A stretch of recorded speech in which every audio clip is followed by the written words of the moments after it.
बेलुकी 8 बजेको जनता समाचारमा तपाईलाई स्वागत छ। नमस्कार, म विभु श्रेष्ठ। नमस्कार, म कालिका शिवाकोटी। सबैभन्दा पहिले प्रमुख समाचार। कोरोनाका कारण नेपालमा एकै दिन 5 जनाको मृत्यु। काठमाडौँ उपत्यकामा 87 सहित थप 360 जनामा संक्रमण। देशभर एकै साथ लकडाउन नगर्ने सरकारको निर्णय। संक्रमणको अवस्था हेरेर स्थानीय तह र जिल्ला स्तरबाट लकडाउन गर्न सकिने। राष्ट्रिय सभाका 4 विषयगत समितिको नेतृत्वमा पुरानै सभापतिहरूको निरन्तरता। औपचारिक घोषणा भने हुन बाँकी। भारतको गुजरात स्थित कोरोना विशेष अस्पतालमा आगलागी, 8 जनाको मृत्यु, 40 संक्रमितलाई अन्यत्र सारियो। र काठमाडौँका युनिस गौतम र त्रिभुवन आर्मीकी रिना धिमाल आइटिएफ टेक्वान्डोका उत्कृष्ट खेलाडी घोषित।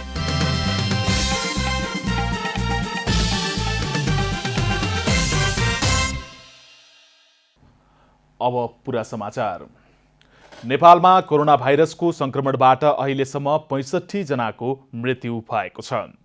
पछिल्लो 24 घण्टामा 5 जना मृतक थपिएसँगै मृतकको संख्या 65 पुगेको स्वास्थ्य तथा जनसंख्या मन्त्रालयका प्रवक्ता डाक्टर जागेश्वर गौतमले जानकारी दिनुभयो। मन्त्रालयका अनुसार मोरङ, सर्लाही, धनुषा र सप्तरीमा 5 जना संक्रमितको कोरोना संक्रमणका कारण मृत्यु भएको हो। मोरङ जिल्ला रङ्गेली नगरपालिका वडा नम्बर 8 दरबेसा बस्ने 45 वर्षको एक पुरुषको मिति 2077 साउन 21 गते ज्वरो तथा श्वास प्रश्वासमा समस्या भई कोशी अस्पताल ल्याइ पुर्याउँदा उनको निधन भएको छ। सर्लाही जिल्ला मलङ्गवा नगरपालिका वडा नम्बर 8 थाई बसोबास भएकी वर्ष 65 की एक महिलाको मिति 2077 साउन 21 गते सशस्त्र प्रहरी बल अस्पताल बलम्बुमा दुःखद निधन भएको छ।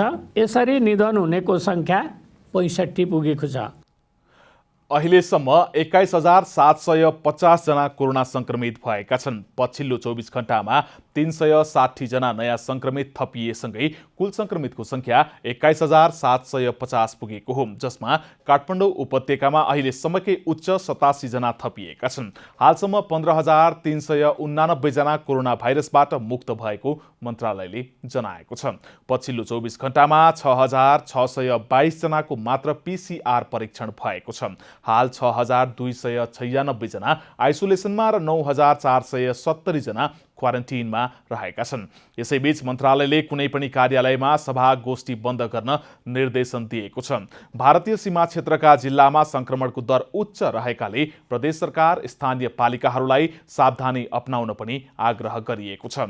उपत्यका लगायत घना बस्ती भएका क्षेत्रमा संक्रमणको दर बढेकाले अस्पतालमा बेड, उपकरण, चिकित्सक लगायतको अभाव हुने सम्भावना देखिएको भन्दै मन्त्रालयले स्वास्थ्य सुरक्षाका मापदण्ड अनिवार्य पालना गर्न पनि आग्रह गरेको छ। सरकारले तत्काल लकडाउन नगर्ने भएको छ। कोरोना संक्रमणको अवस्था हेरेर स्थानीय तह र जिल्ला स्तरबाट लकडाउन गर्न सकिने सरकारले स्पष्ट पारेको छ।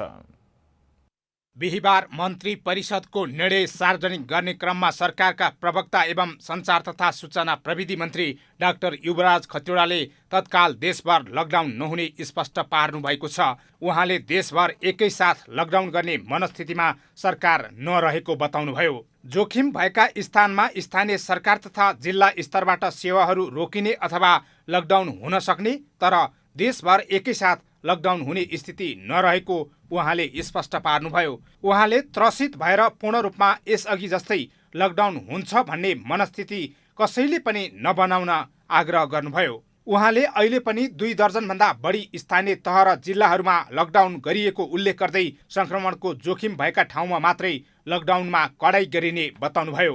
जुन जिल्लाहरूमा कोरोना संक्रमणको अब अवस्था शून्य भइसक्यो त्यहाँ अलिक खुकुलो गरेर जाने, जुन जिल्लामा बढेको छ त्यहाँ स्थानीय तहको रूपमा होस् या जिल्लाको रूपमा होस् कडाइका साथ जाने र कतिपयले त लकडाउनै पनि गर्नुभएको छ। यो हामीले देखेकै कुरा हो। अहिले नै हामी अलि त्रसित भएर फेरि पूर्ण लकडाउन हुन्छ कि भनेर जानुपर्ने स्थिति छैन। त्यसो हुनाले अहिले नै सन्त्रस्त नहुन म सबैलाई आह्वान गर्छु।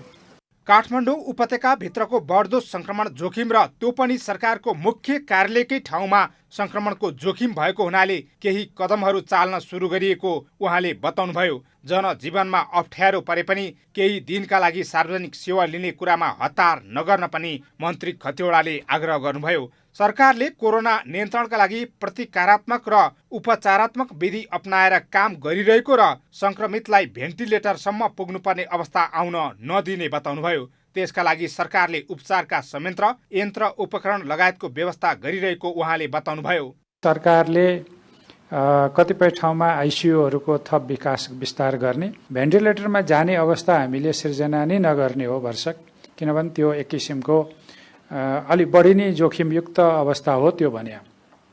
त्यसो हुनाले हामीले सबै अरू प्रकारका उपचारका विधिहरू अपनाउनुपर्छ। प्रतिकारात्मक र उपचारात्मक दुईटै विधि अपनाएर त्यो स्थिति आउन दिनु हुँदैन। क्वारेन्टाइनहरू खाली हुँदै जाने र आइसोलेसनका बेडहरू बढ्दै जाने स्थिति भएकाले सोही अनुसारको व्यवस्था गर्नुपर्ने आवश्यकता अनुसार काम भइरहेको उहाँले स्पष्ट पार्नुभयो। कतिपय ठाउँमा आइसियु कक्षको थप विस्तार गर्दै जाने रणनीतिमा सरकार रहेको उहाँले बताउनुभयो। यस्तै कोभिडको रोकथाम तथा नियन्त्रणका लागि लकडाउन गरिरहँदा स्वास्थ्य सम्बन्धी अरू कारणले मृत्यु नहोस् र अन्य आर्थिक समस्या समेत नआओस् भन्ने विषयमा सरकार सजग रहेको उहाँले बताउनुभयो। अहिलेको स्थिति रहिरहेमा उदार भनेर सार्वजनिक यातायात खोल्ने, विद्यालय सञ्चालन गर्ने र उडान गरिहाल्ने अवस्था नरहेको उहाँको भनाइ थियो। यस्तै विदेशमा अल्पत्र परेका व्यक्तिलाई मात्र उद्धार गर्ने गरी हवाई उडानको व्यवस्था गरिने पनि उहाँले बताउनुभयो।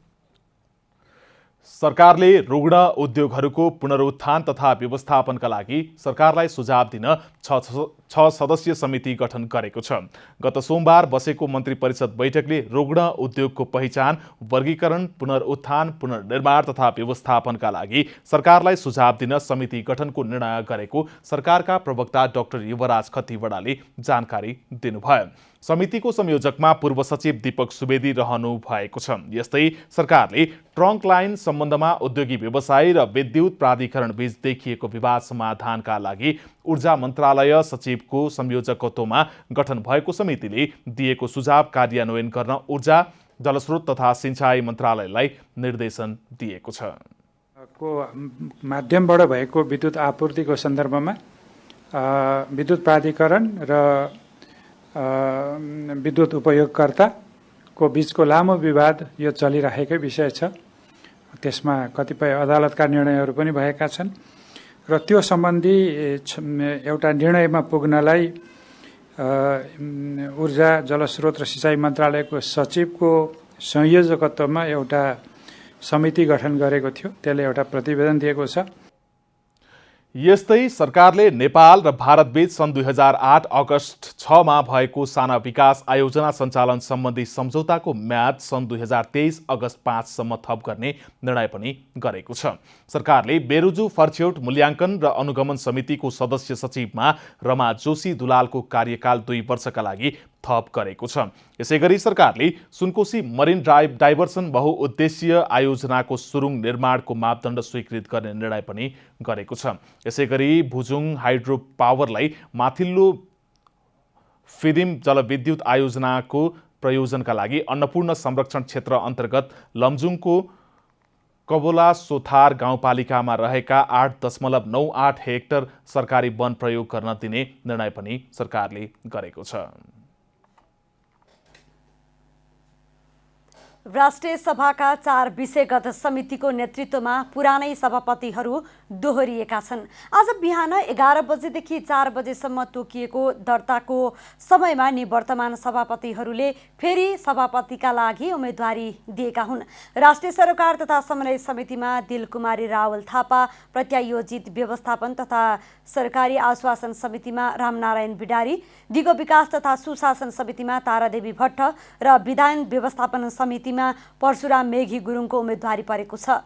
एउटा समितिमा 1 जनाको मात्रै उम्मेदवारी परेका कारण 4 जना सभापति निर्विरोध भएका हुन्। तर यसको औपचारिक घोषणा शुक्रबार बस्ने सम्बन्धित समितिको बैठकबाट हुने संघीय संसद सचिवालयले जनाएको छ। सर्वसम्मत निर्वाचित हुने 4 जना सभापति मध्ये 2 जना नेकपाका, 1 जना सरकारबाट मनोनित र 1 जना नेपाली कांग्रेसका सांसद हुन्। राष्ट्रिय सभाका विषयगत समितिका सभापति र समिति सदस्यको कार्यकाल 2 वर्ष रहने व्यवस्था छ।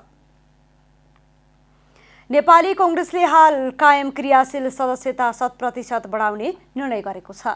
सभापति शेरबहादुर देउवा निवास बुढानीलकण्ठमा बिहिबार बसेको पदाधिकारी र पूर्व पदाधिकारी बैठकले हाल कायम क्रियाशील सदस्यतामा 100% बढाउने निर्णय गरेको कङ्ग्रेस नेता अर्जुन नरसिंह केसीले जानकारी दिनुभयो। यसअघि पार्टीमा हाल कायम सदस्यताको 50% नयाँ क्रियाशील सदस्यता दिने निर्णय भएको थियो। संस्थापन पक्षले उक्त निर्णयप्रति वरिष्ठ नेता रामचन्द्र पौडेल पक्षले आपत्ति जनाउँदै आएको थियो। सहमति अनुसार हाल कायम संख्याको 100% नयाँ क्रियाशील सदस्यता वितरण गरे कङ्ग्रेसका क्रियाशील सदस्यको संख्या करिब 10 लाख पुग्नेछ। यता विधान विपरीत गरिएका भनिएका विभाग गठनका विषयमा भने दुई पक्ष बीच सहमति हुन सकेन। देशका दुई ठूला पार्टी आन्तरिक विवादमा रुमल्लिरहेका बेला ती पार्टीको सशक्त मध्येको एक मानिने भारतीय संस्था विद्यार्थी संगठन भने नाम मात्रैका बनेका छन्। पार्टीले स्पष्ट निर्णय लिन नसक्दा विद्यार्थी संगठनले पूर्णता नपाएपछि विद्यार्थी नेताहरू भूमिका विहीन बनेका छन्। देशका दुई ठूला पार्टी सत्तारूढ नेपाल कम्युनिस्ट पार्टी नेकपा र प्रमुख प्रतिपक्षी दल नेपाली कांग्रेस आन्तरिक किचलोमा रुमल्लिरहेका बेला यी दुई ठूला पार्टीका विभिन्न भातृ संगठनहरू भूमिका विहीन बनेका छन्। दुई पार्टीकै सशक्त मध्य मानिने विद्यार्थी संगठनहरू केही वर्षदेखि नाम मात्रैका जस्तै देखिएका छन्। पार्टीका क्रियाकलापप्रति सहयोगी भूमिका निर्वाह गर्ने र विद्यार्थीका समस्या उठान गर्ने विद्यार्थी संगठनहरूको कमिटीले पूर्णता नपाउँदा त्यसको नेतृत्व भूमिका विहीन बनेको छ। संगठनलाई पूर्णता नदिँदा विद्यार्थी नेताहरू भने आक्रोशित बनेका छन्। नेकपा एकीकरणपछि अनेरा सोब्यूमा केन्द्रीय तहमा देखिएको विवादले बेमेलको अवस्था देखिएको छ। म एकदम दुःखका साथ भन्न चाहन्छु अनेरा सोब्यूभित्र पनि यस बेला पार्टीमा देखा परेको समस्याहरू जस्ताको तस्तै कपी पेस्ट भएको र त्यो अनुसार संगठनका कतिपय साथीहरू त्यो अनुरूप यावत कुराहरूलाई यी यावत समस्याहरूलाई नजरअन्दाज गरेर सबै सुशासन नै सुशासन, विकास नै विकास हो, विकास समृद्ध नेपाल सुखी नेपाली नै देखेर यी यावत समस्याहरूलाई छोडेर उहाँहरूले समृद्ध नेपाल र सुखी नेपाली नै देखेको हुनाले पनि अनेरा सिंहका कतिपय हेर्ने दृष्टिकोणहरू, आन्दोलनहरू, कार्यक्रमहरू वा यी घटनाहरूको बारेमा धारणाहरू मिलिरहेका छैनन्। अहिलेको नेतृत्वले मुलुकमा हेर्नुहुन्छ भने अहिले चाहिँ विभक्त हुने र अहिले पनि कम्युनिस्ट आन्दोलनलाई विभक्त बनाउनका निम्ति अनेरा सिंहको नेतृत्वले जुन भूमिका खेलेको छ अत्यन्तै निन्दनीय छ र अनेरा सिंहको जुन भूमिका हुनुपर्छ, जुन आन्दोलनको रफ्तारमा अनेरा सिंहले आफूलाई अगाडि बढाउनुपर्छ, जवाबदारीको भूमिकालाई अनेरा सिंहले महत्त्वपूर्ण ढङ्गले अगाडि बढाउनुपर्छ। प्रमुख प्रतिपक्षी दल नेपाली कांग्रेसभित्र पनि शक्ति सङ्घर्षको मुद्दा प्रमुख छ। आसन्न 14औं महाधिवेशनको मिति टुङ्गो लागेसँगै सभापति शेरबहादुर देउवा र वरिष्ठ नेता रामचन्द्र पौडेल बीच विवाद सुरु भएको छ। तत्कालीन अध्यक्ष नयनसिंह महर नेतृत्वले राजीनामा दिएपछि 6 महिनाभित्र अधिवेशन गर्ने गरी नेवी सङ्घको तदर्थ समिति गठन गरिएको थियो। तोकिएको अवधिमा अधिवेशन हुन नसकेको नेवी सङ्घले पुनः 6 महिना म्याद थपिएको छ भने कमिटीले पूर्णता पाउन सकिरहेको छैन। म्याद थपिँदै गर्दा म्याद थपको मात्रै कुरा होइन, समिति पनि विस्तार हुनुपर्छ, समितिले पूर्णता पाउनुपर्छ। चाहिँ पूर्ण रूपको समिति आयो भने मात्र त्यसले महाधिवेशन सम्बन्धी सबै काम कारबाहीहरू अगाडि बढाउन सक्छ। त्यसकारण समितिले पूर्णता चाहिँ अहिले हामीले प्रमुख रूपमा नेताहरूलाई भेट्ने जाँदै गर्दा समितिले पूर्णता पाउनुपर्ने कुरालाई सबैभन्दा प्रमुख रूपमा उठाएका छौँ।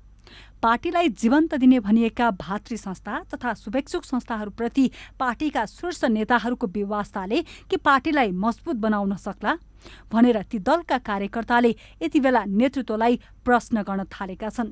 कमला हमाल, काठमाडौँ।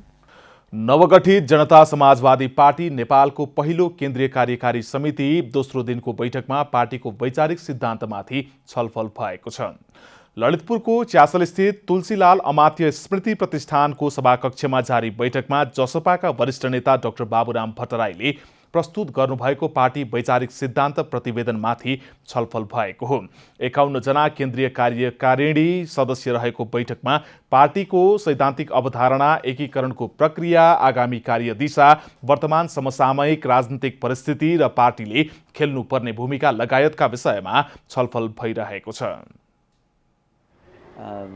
फोरम सद्भावना लगायतका पृष्ठभूमिका मानिसहरू हामी यहाँ भएको कारणले गर्दा बुझाइमा एकरूपता कायम गर्नुपर्छ भनेर मैले बिहान चाहिँ जनता समाजवादी पार्टीको वैचारिक राजनीतिक आधार भन्ने विषयमा प्रस्तुति गरेँ अनि त्यसमा हाम्रो 2 घन्टा 3 घन्टा हाम्रो छलफल भयो।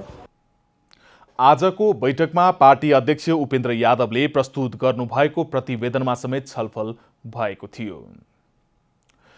आज थप 26 प्रहरीमा कोरोना संक्रमण पुष्टि भएको छ। प्रहरी प्रधान कार्यालय नक्सालमा कार्यरत थप 10 जनालाई कोरोना भाइरस संक्रमण पुष्टि भएको हो। थप संक्रमित सहित प्रहरी प्रधान कार्यालय नक्सालमा कार्यरत 85 प्रहरीमा कोरोना संक्रमण पुष्टि भएको हो। यस्तै इलाममा आज एकै दिन 16 जना सशस्त्र प्रहरीमा कोरोना संक्रमण पुष्टि भएको छ। साउन 18 गते स्वाब लिइएका 42 सशस्त्र प्रहरी मध्ये 16 जनाको रिपोर्ट पोजिटिभ आएको हो। अहिलेसम्म देशभर कोरोना संक्रमित प्रहरीको संख्या 319 पुगेको छ भने 119 उपचारपछि निको भएर घर फर्किसकेका छन्।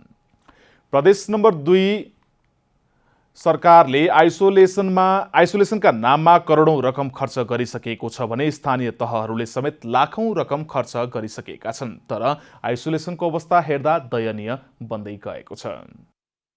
पछिल्लो समय महोत्तरीमा कोरोना संक्रमणको जोखिम बढ्दै गएको छ। महोत्तरीमा मात्रै अहिलेसम्म 901 जना संक्रमित भेटिएका छन् भने 1 जनाको ज्यान गइसकेको छ।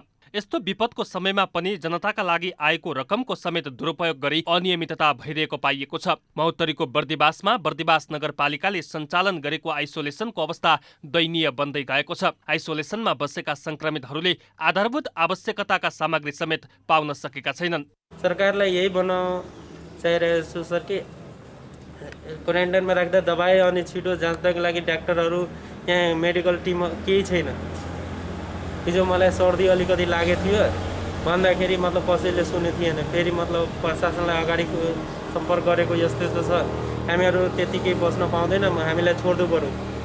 आइसोलेसनमा रहेकाहरू भुइँमै ओछ्यान लगाएर बस्न बाध्य भएका छन्। खाना र पानीको समेत समस्या छ। उनीहरूको नियमित चेक जाँच समेत भइरहेको छैन। सरकारले आइसोलेसनमा बस्नेहरूलाई खाना खाजा पोसिलो खाना दिने बताइरहे पनि संक्रमितहरूले त्यो सुविधा पाएका छैनन्। आइसोलेसनमा रहेकाहरूले गुनासो गर्न थालेपछि सुधार गर्न आग्रह गरिएको स्वास्थ्य कार्यालय महोत्तरीले जनाएको छ। बर्दिवास स्थित यो जनसेवा अस्पतालको नवनिर्मित भवन जहाँ तपाईँको यो आइसोलेसन कक्ष राखिएको छ, यो ठाउँमा केही जनगुनासोहरू आएको कारणले गर्दाखेरि म स्वास्थ्य कार्यालयबाट यहाँ यसो निरीक्षण अनुगमनको उद्देश्यमा यहाँ आएको। यहाँ आउँदाको अवस्था हेर्दाखेरि आइसोलेसनको जुन मापदण्ड छ त्यो मापदण्ड नपुगेको अवस्था छ। यसलाई नगरपालिकासँग सहकार गरेर यसलाई कसरी प्रमोट गर्न पर्छ, यो एउटा ज्वलन्त समस्या पनि हो। यहाँ क्वारेन्टाइन पनि समय राखिएको छ, जुन क्वारेन्टाइन र आइसोलेसन एकै ठाउँमा राख्नु चाहिँ हुँदैन। स्थानीय तहले अझै लापरवाही गरे भारतीय सीमानाकासँग जोडिएको महोत्तरीमा कोरोनाको जोखिम भयावह हुने देखिन्छ। महोत्तरीबाट नवीन प्रियदर्शीको रिपोर्ट। लकडाउन खुलेसँगै चहल पहल बढ्न थालेपछि भोजपुरमा मास्क अनिवार्य गरिएको छ। कसैले मास्क नलगाएको पाइएमा 100 रुपैयाँसम्म जरिवाना गर्न थालिएको छ। लकडाउन खुले पनि देशभर कोरोना संक्रमण दिन प्रतिदिन बढिरहेकाले यसको नियन्त्रण तथा रोकथामका लागि जिल्ला प्रशासन कार्यालय भोजपुरले कडाई गरेको छ। सदरमुकाम तथा आसपासका बजार क्षेत्रमा कडाईका साथै मास्क लगाउन अनिवार्य गरिएको भए पनि अटेर गरेर नलगाएको पाएपछि प्रशासनले बजार क्षेत्रमा छड्के अनुगमन गरेको हो। बाटोमा हिँड्ने सर्वसाधारण, सवारी चालक, व्यापारी तथा मास्क नलगाई हिँड्ने जो कोहीलाई 100 रुपैयाँ जरिवाना गरी मास्क दिएको प्रशासनले जनाएको छ। कोरोनाको संक्रमण अझै बढ्दै गइरहेको परिप्रेक्ष्यमा यस भोजपुर जिल्लामा पनि हामीले सतर्कता अपनाउन पटक पटक सूचनाहरू गऱ्यौँ, माइकिङहरू गऱ्यौँ र हामीले चाहिँ मास्क वितरण गर्ने अभियान पनि सञ्चालन गऱ्यौँ। त्यति गर्दा पनि सबै व्यक्तिहरूले मास्क नलाएको पाइएकोले उनीहरूलाई केही दण्डित नगरेसम्म सुधार नआउने अवस्था देखेर हामीले चाहिँ मास्क नलाउने व्यक्तिहरूलाई मास्क पनि दिने र 100 रुपैयाँ जरिवाना गर्ने पनि अभियान आजबाट सञ्चालन।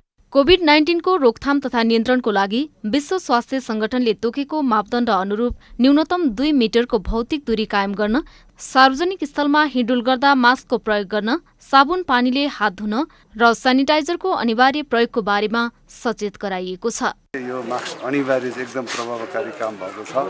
यसलाई अझ सबै पक्षबाट सरकारवाला सबै पक्षबाट चाहिँ यसलाई अझ तीव्र रूपमा चाहिँ यसको प्रचार प्रसार गरेर अनिवार्य मास्क लगाउन चाहिँ अति राम्रो। कोरोना जोखिम नियन्त्रणका लागि जिल्ला प्रशासनले गरेको कडाईको व्यवसायीले पनि समर्थन गरेका छन्। अनिवार्य रूपमा मास्क लगाओस् र मान्छे सेनिटाइजर गरोस्, साबुन पानीले हात धुलोस्, भौतिक दूरी कायम गरोस् भन्ने हाम्रो अभियान हो। हामी यो अभियानमा जारी छ। भोजपुरमा मास्क नलगाई हिँड्ने 98 जनालाई कारबाही गरिएको छ। यस्तै सदरमुकाम आसपासका क्षेत्रमा गस्ती परिचालन गरी आगन्तुक सर्वसाधारण र सवारी साधनमा समेत कडा निगरानी बढाइएको प्रहरीले जनाएको छ। भोजपुरबाट कविता खड्काको रिपोर्ट। एक बोराको 950 रुपैयाँ पर्ने युरिया मल रामेछापको खाँडादेवी गाउँपालिकाका मल व्यवसायीले 2600 रुपैयाँमा बेचेका छन्। व्यवसायीले गाउँपालिकासँग सिफारिस लिएर नै 950 रुपैयाँ पर्ने मल कृषकलाई 2600 रुपैयाँमा बेचेका हुन्। रामेछापको खाँडादेवी गाउँपालिका वडा नम्बरका कृषकहरूले 950 रुपैयाँ पर्ने एक बोरा युरिया मललाई 2600 रुपैयाँ तिरेर किनेका छन्। स्थानीय व्यवसायीले गाउँपालिकासँग सिफारिस लिएर नै बोराको 2600 रुपैयाँमा मल बिक्री गरेपछि किसानहरू चर्को मूल्य तिर्न बाध्य भएका हुन्। गाउँपालिकाले कृषि सहकारी मार्फत गाउँ गाउँमा सुपथ मूल्यमा युरिया मल वितरण गर्ने भने पनि गाउँपालिकाले दिने भनिएको मल समयमै नआएपछि चर्को मूल्य तिरेर मल किन्न बाध्य भएको कृषकहरूको लिनु परेको आएपछि मलै नपाउने 2600 तिरेर पनि हामीले मल ल्याएर चलाउनु पर्यो। सबैले मल समातिसकेर छन् अनि बाँकी छैन भन्दा एक बोरा पाइयो अनि त्यहाँबाट एक बोरा मल 2600 मा ल्याएको हो। 2600 मा मल बेच्दा पनि यहाँको वडा अध्यक्ष, यहाँको गाउँपालिकाको अध्यक्ष, उपाध्यक्षहरू कहाँ गएका छन्? स्थानीय श्याम श्रेष्ठले रातको समय मल ल्याएर गाउँलेहरूलाई प्रति बोरा 2600 रुपैयाँका दरले बिक्री गरेका थिए। गाउँपालिकाको कृषि शाखाले कृषि सहकारीलाई मात्र मल ल्याउन अनुमति दिएको बताए पनि मल विक्रेताले गाउँपालिकाकै अनुमतिमा 2600 रुपैयाँमा मल बिक्री गरेको बताएका छन्। सहकारी संस्था मार्फत ल्याएको हो, त्यसलाई चाहिँ हाम्रो गाउँपालिकाले चाहिँ ल्याउनुको लागि सजीकरण गरिदिने हो क्या। पालिकाले ल्याएर चाहिँ पालिकाले बेच्ने भन्ने होइन, सहकारीले ल्याउने हो। हामीले चाहिँ यहाँबाट सजीकरण होस् मल ल्याउनुको लागि भनेर चाहिँ एउटा सिफारिस दिने हो। अनि उहाँ अब सहकारीबाट ल्याएर सहकारीहरूले पनि बिक्री। निश्चित मापदण्ड बनाएर सबै व्यवसायीलाई मल बिक्री गर्न दिए मात्रै कृषकले सहज मूल्यमा मल पाउनेछन्। सबै व्यवसायीलाई निश्चित मापदण्ड पुर्याएर सबै व्यवसायलाई मल बेच्न दिने हो भने धेरै व्यवसायको लगानीले समयमै चाहिँ मल आउने हुनाले किसानले समयमै मल पाउन सक्छन्। अब अर्को दीर्घकालीन उपाय चाहिँ उत्पादन क्षेत्रको आधारमा चाहिँ हरेक प्रदेशमा एउटा एउटा रासायनिक मलको चाहिँ कारखाना लगाउने हो भने रोजगारी पनि बढ्छ र किसानले सहज ढङ्गले मल पनि पाउँछन्। मलमा कालो बजारी भइरहँदा पनि स्थानीय सरकार भने मौन बसेको छ। रामेछापबाट सुमित श्रेष्ठको रिपोर्ट। अब आर्थिक समाचार।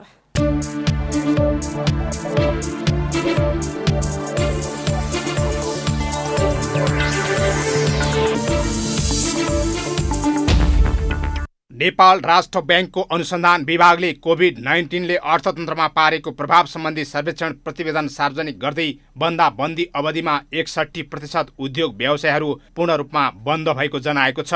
4% पूर्ण रूपमा सञ्चालनमा रहेको, 35% उद्योग व्यवसाय आंशिक रूपमा सञ्चालनमा रहेको राष्ट्र ब्याङ्कले जनाएको छ। केन्द्रीय ब्याङ्कका अनुसार शिक्षा, होटल तथा रेस्टुरेन्ट, रियल इस्टेट, भाडा तथा व्यावसायिक क्रियाकलाप र यातायात तथा भण्डारण क्षेत्रमा अधिक असर परेको देखिएको छ। राष्ट्र ब्याङ्कका अनुसार बन्दाबन्दी अवधिमा ठूला र मझौला उद्योग व्यवसायको तुलनामा घरेलु उद्योग, लघु उद्यम, साना खुद्रा व्यापार र उद्योग व्यवसायहरू बढी प्रभावित भएका छन्। लकडाउनका कारण उद्योग व्यवसायमा देखिएको असर सम्बन्धी सर्वेक्षण प्रतिवेदनले लकडाउनमा 22.5% कामदार कर्मचारीको रोजगारी गुमेको देखाएको छ। कटौती भएका मध्ये अस्थायी र करारका कामदार 2/3 भन्दा धेरै रहेका छन्। होटल तथा रेस्टुरेन्ट क्षेत्रले सबैभन्दा धेरै कर्मचारी एवं कामदार कटौती गरेको देखिएको छ। यस्तै उद्योग व्यवसायले औसतमा 18.2% तलब कटौती गरेका छन्। तलब कटौती गर्नेमा होटल तथा रेस्टुरेन्ट, यातायात, शिक्षा क्षेत्र अगाडि छन्। बन्दाबन्दी अवधिमा सर्वेक्षणमा सहभागी उद्योग व्यवसायहरूमध्ये 96.7%ले सामान्य अवस्थाको तुलनामा औसतमा 73.8% उत्पादन घटेको जनाएका छन्। सर्वेक्षण अनुसार अर्थतन्त्र सामान्य अवस्थामा फर्कन कम्तीमा 9 महिना लाग्ने देखिएको छ। सर्वेक्षणमा सहभागी उद्योगी व्यवसायीले ब्याज दरमा सहुलियत, लचिलो किस्ता अर्थात् सावा र ब्याज भुक्तानी सुविधा, आयकरमा सहुलियत, चालु पुँजीका निम्ति थप ऋण सुविधा र ऋणको भाका सार्ने सुविधा माग गरेका छन्। बिहिबार छापावाला सुन प्रतितोला 1,02,500 रुपियाँमा किनबेच भएर नेपाली बजारमा रेकर्ड कायम गरेको छ। बुधबारको तुलनामा सुनको मूल्य तोलामा 1,100 रुपियाँले बढेको हो। यसअघि बुधबार बजारमा छापावाला सुन प्रतितोला 1,01,400 रुपियाँमा कारोबार भएर नयाँ रेकर्ड बनाएको थियो। त्यस्तै मङ्गलबार प्रतितोला 79,800मा किनबेच भएर सुनको मूल्यले रेकर्ड बनाएको थियो। बिहिबार तेजाबी सुन प्रतितोला 1,02,000मा किनबेच भएको छ। बिहिबार चाँदीको मूल्य पनि तोलामा 50 रुपियाँले बढेर प्रतितोला 1,345 रुपियाँमा नयाँ रेकर्ड बनाएको छ। अन्तर्राष्ट्रिय बजारमा सुन प्रति औँस $2,044 हाराहारीमा कारोबार भएको छ। अधिकांश देशका केन्द्रीय ब्याङ्कले सुनको मौजात बढाउँदै लैजानु र कोरोनाका कारण अन्तर्राष्ट्रिय बजारमा आर्थिक मन्दी छाएपछि सुरक्षित लगानीको साधन सुनतर्फ लगानीकर्ता आकर्षित बन्दा दैनिक रूपमा सुनको मूल्यले नयाँ रेकर्ड बनाइरहेको हो। यस्तै चाँदीतर्फ पनि लगानीकर्ता आकर्षित बनेका छन्। डलरको मूल्य बढ्नु सुनचाँदीको मूल्य बढ्नुको अर्को कारण हो। आयात गर्नुपर्ने सुनचाँदी डलर बढ्दा लागत मूल्य बढ्न गएर भाउ बढेको हो। चालु आर्थिक वर्षको बजेटका कारण नेपाली बजारमा 1 तोला सुन किन्दा 9,800 रुपियाँभन्दा बढी भन्सार तिर्नुपर्ने भयो। पछिल्लो समय विश्वव्यापी महामारीको रूपमा फैलिएको कोरोना भाइरसका कारण आर्थिक रूपमा सबल राष्ट्रहरूमा समेत आर्थिक मन्दी छाउँदा सुरक्षित लगानीको साधन सुनतर्फ लगानीकर्ता आकर्षित बन्दा मूल्य दैनिक रूपमा बढिरहेको छ। यता 110 पर्ने डलर अहिले 120 रुपियाँ हाराहारीमा कारोबार भइरहेको छ। डलर बढेर 123 रुपियाँसम्म पनि पुग्यो। यसले पनि आयातित सुनको मूल्य बढ्दा मूल्यले रेकर्ड बनाउन सहयोग गरेको हो। ब्याङ्कहरूको ब्याज दर घट्दा पनि अन्तर्राष्ट्रिय रूपमै सुनतर्फ लगानीकर्ताले लगानी बढाइरहेका छन्। त्यसैले करिब 3 साता यता दैनिक रूपमा सुनको भाउले नयाँ रेकर्ड बनाइरहेको छ। 2076को साउनदेखि नै मूल्य बढेर खस्केको नेपाली सुन बजार त्यस यता माथि उठ्नै सकेको छैन। मानिसहरूले आवश्यकताका काम बाहेक सुन किनिरहेका छैनन्। अहिले मूल्य बढेर 1 लाख माथि पुगेपछि नेपाली सुन बजारको कारोबार 10% भन्दा तल झरेको छ। कारोबार शून्य प्राय बन्दा सुन पसलहरू बन्द हुने क्रम बढेको छ। कोरोनाको कारणले सुनको भाउ अब हैन त्यसमा उतार चढाव आउँछ कि भन्ने कुरा एउटा कुरा। तर अहिलेको यो जुन सुनको भाउ बढेको छ नि त्यो भाउ बढेको कारणले गर्दाखेरि बजारमा व्यापारै छैन, एकदमै कम छ हैन। त्यसकारणले गर्दाखेरि यो न्यून चाहिँ कारोबार भइरहेको बजारमा अहिलेको हिसाबले चाहिँ मुख्य समस्या भनेको चाहिँ मूल्य वृद्धि नै हो क्या। अब नेपालीहरूले चाहिँ जुन आफ्नो क्रय शक्ति छ नि क्षमता हाम्रो बाइङ पर्चेजिङ क्यापासिटी त्योभन्दा चाहिँ सुन अलिकति माथि गएको हो कि सामान्य नेपालीहरूको पहुँचभन्दा चाहिँ अलिकति बाहिर गएको जस्तो मलाई लाग्छ। ब्याङ्कमा पैसा जम्मा गर्ने जो निक्षेपकर्ताहरू छ उनीहरूलाई पनि ब्याङ्कमा पैसा राख्नुभन्दा बरु अहिले सिक्योर भएको चाहिँ क्षेत्र जस्तो सुन यसमा चाहिँ लगानी गर्दाखेरि राम्रो हुन्छ जस्तो भएर उनीहरूले चाहिँ सुनमा लगानी गरेको अवस्था छ। मूल्य अत्याधिक बढेपछि अहिले बिक्री गर्नेको चाप बढ्न थालेको छ। अधिकांश सुन पसलहरूमा बिक्री गर्ने मानिसहरूको मात्रै अलिक बढी चाहिँ उपस्थिति देखिन्छ, खरिद गर्ने मान्छेको चाहिँ छैन। धेरैवटा सुन पसलहरू बन्द भइसकेको छ र अब यही किसिमको चाहिँ अब बजार मन्दीमै गइराख्ने अवस्था रह्यो भने अझै धेरैवटा सुन पसलहरू बन्द हुन सक्छ। गत वर्ष 82,000 हाराहारीमा रेकर्ड कायम गरेको सुन बजार लकडाउन अगाडि 77,000 रुपियाँमा झरेको थियो। लकडाउन खुलेपछि 87,000 हाराहारीमा सुनको कारोबार भएर अहिले मूल्यले 1 लाख नागेपछि सुन किन्ने कार्य सामान्य नेपालीको पहुँच बाहिरको विषय बनेको छ।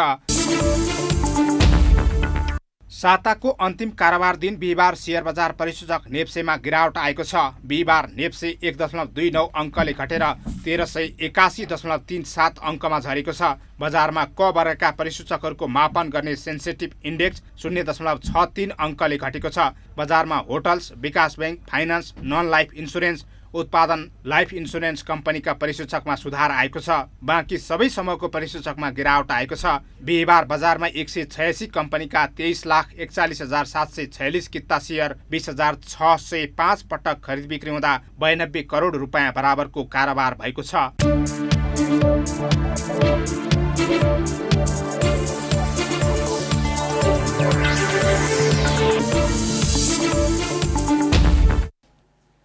अब खेलकुद समाचार।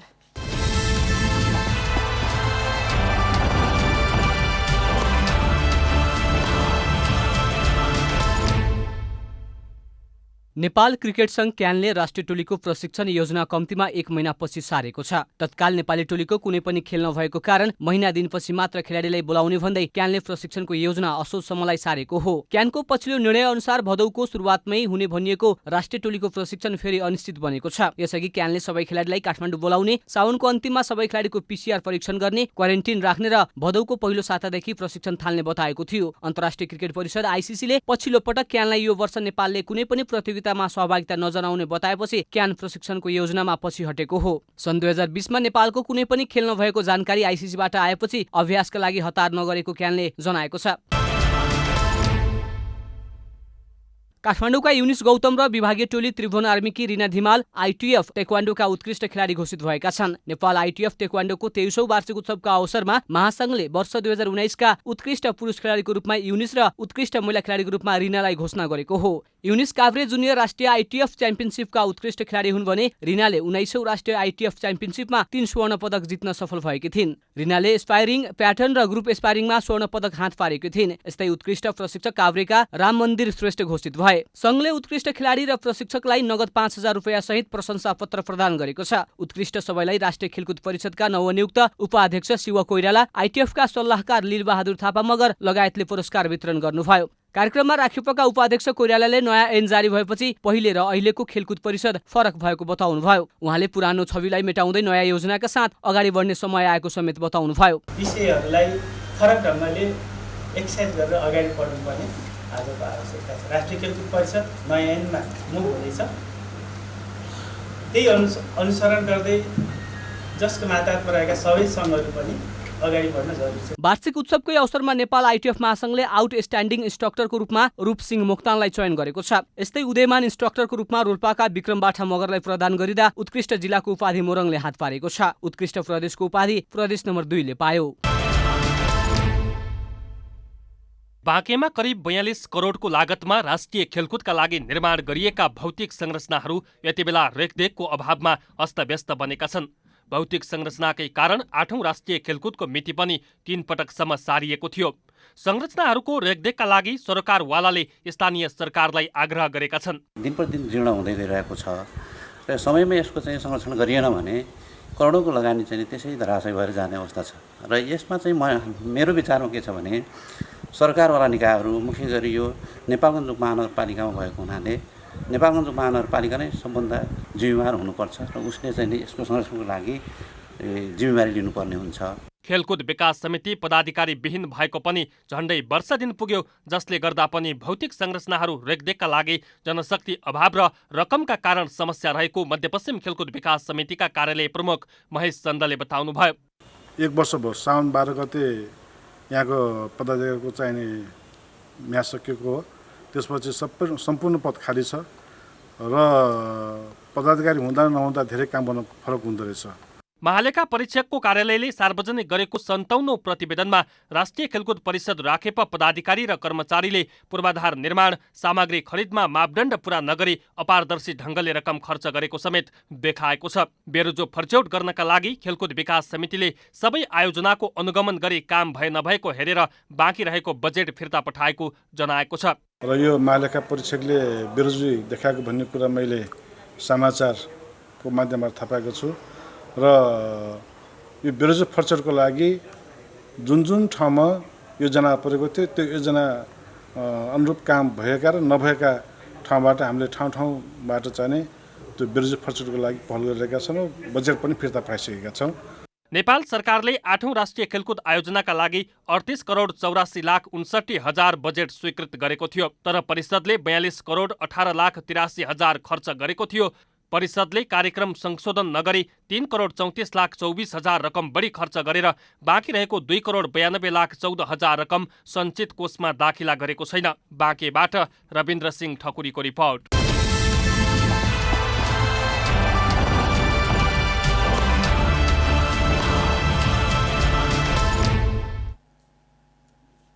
अब मौसम समाचार।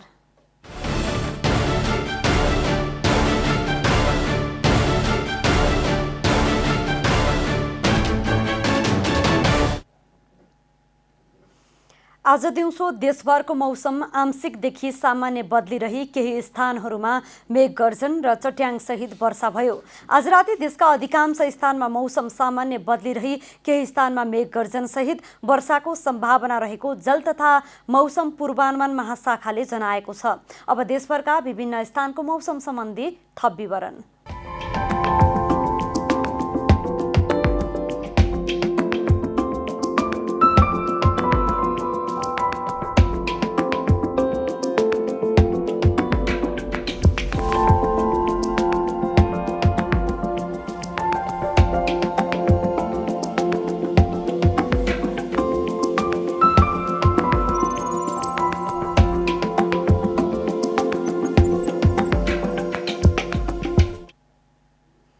अन्त्यमा आजको डायरी। नेपालमा कोरोना भाइरसको संक्रमणबाट अहिलेसम्म 65 जनाको मृत्यु भएको छ। पछिल्लो 24 घण्टामा 7 जना मृतक थपिएसँगै मृतकको संख्या 65 पुगेको स्वास्थ्य तथा जनसङ्ख्या मन्त्रालयका प्रवक्ता डाक्टर जागेश्वर गौतमले जानकारी दिनुभयो। पछिल्लो 24 घण्टामा 360 जना नयाँ संक्रमित थपिएसँगै कुल संक्रमितको संख्या 21,750 पुगेको छ। सरकारले तत्काल लकडाउन नगर्ने भएको छ। कोरोना संक्रमणको अवस्था हेरेर स्थानीय तह र जिल्ला स्तरबाट लकडाउन गर्न सकिने सरकारले स्पष्ट पारेको छ। बिहिबार मन्त्री परिषदको निर्णय सार्वजनिक गर्ने क्रममा सरकारका प्रवक्ता एवं संचार तथा सूचना प्रविधि मन्त्री डाक्टर युवराज खतिवडाले तत्काल देशभर लकडाउन नहुने स्पष्ट पार्नु भएको हो। नेपाली कांग्रेसले हाल कायम क्रियाशील सदस्यता 100% बढाउने निर्णय गरेको छ। सभापति शेरबहादुर देउवा निवास बुढा नीलकण्ठमा बिहिबार बसेको पदाधिकारी र पूर्व पदाधिकारी बैठकले हाल कायम क्रियाशील सदस्यतामा 100% बढाउने निर्णय गरेको हो। जापानको हिरोसिमामा भएको परमाणु बम आक्रमणको 75 वर्ष पूरा भएको छ। परमाणु बम हमला भएको 75 वर्ष पूरा भएको स्मरणमा जापानमा 1 मिनेट मौन धारण गरेका छन्। हिरोसिमामा आजकै दिन इतिहासको पहिलो परमाणु बम हमला भएको थियो। नेपाल क्रिकेट संघ क्यानले राष्ट्रिय टोलीको प्रशिक्षण योजना कम्तीमा 1 महिनापछि सारेको छ। तत्काल नेपाली टोलीको कुनै पनि खेल नभएको कारण महिना दिनपछि मात्र खेलाडीलाई बोलाउने भन्दै क्यानले प्रशिक्षणको योजना असोजसम्मलाई सारेको हो।